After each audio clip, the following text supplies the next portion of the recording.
आसाममधील नवनिर्वाचित सरकारचा आज शपथविधी सोहळा पार पडणार आहे। हिमंता बिस्वा शर्मा आज सकाळी 11:40 मुख्यमंत्री पदाची शपथ घेणार आहेत। गुवाहाटीच्या खानापारा इथं हा शपथविधी सोहळा होईल। या शपथविधी सोहळ्याला पंतप्रधान नरेंद्र मोदी, केंद्रीय गृहमंत्री अमित शाह, संरक्षण मंत्री राजनाथ सिंग, भाजप अध्यक्ष नितीन नवीन यांच्यासह देशभरातील भाजपचे मुख्यमंत्री शपथविधीला उपस्थित राहणार आहेत। महाराष्ट्राचे मुख्यमंत्री देवेंद्र फडणवीस, उपमुख्यमंत्री एकनाथ शिंदे आणि उपमुख्यमंत्री सुनेत्रा पवारही या शपथविधीला उपस्थित राहतील। देवेंद्र फडणवीसांनी आसामच्या दिब्रुगड आणि जोरहाटमध्ये जोरदार प्रचार केला होता आणि या दोन्ही ठिकाणी भाजपने मजल मारली आहे।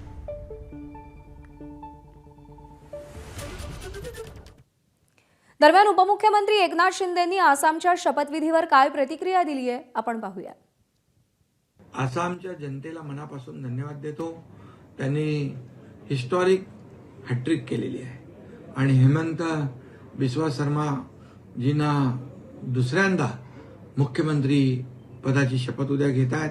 त्यांचं अभिनंदन करतो। या राज्यामध्ये सुरक्षा व्यवस्था, कानून व्यवस्था, या राज्यातल्या माता भगिनी यांचा विकास, या राज्यातल्या शेतकऱ्यांचा विकास, या राज्यातल्या कष्टकऱ्यांचा विकास, सगळ्यांनाच न्याय मिळेल आणि डबल इंजिनचं सरकार या ठिकाणी राज्याला विकासाकडे घेऊन जाईल। आणि म्हणून मी पुन्हा एकदा सगळ्यांचं मनापासून अभिनंदन करतो, त्यांना शुभेच्छा। एबीपी माझा, उघडा डोळे बघा नीट।